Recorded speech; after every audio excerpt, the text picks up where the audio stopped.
জুমার দিনকে বিষ্ণু ইসা ইসলাম বলেছেন হাদা ইয়াউমুল ঈদ, হাদা ইয়াউমুন জাআলাহুল্লাহু লাকুম ঈদান।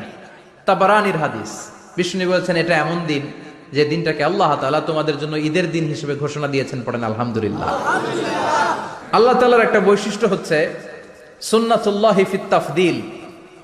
এক এক জিনিসের উপর আল্লাহ এক এক জিনিসকে বৈশিষ্ট্যমণ্ডিত করেন, মর্যাদা দান করেন। ফাদ্দালা জামানান আলা জামান কামা ফাদ্দালা মাকানান আলা মাকান, ইনসানান আলা ইনসান। আল্লাহ ব্যক্তির উপর ব্যক্তিকে প্রাধান্য দেন, আল্লাহ সময়ের উপর সময়কে প্রাধান্য দেন, আল্লাহ স্থানের উপর স্থানকে প্রাধান্য দেন। এটা আল্লাহর সুন্নাত।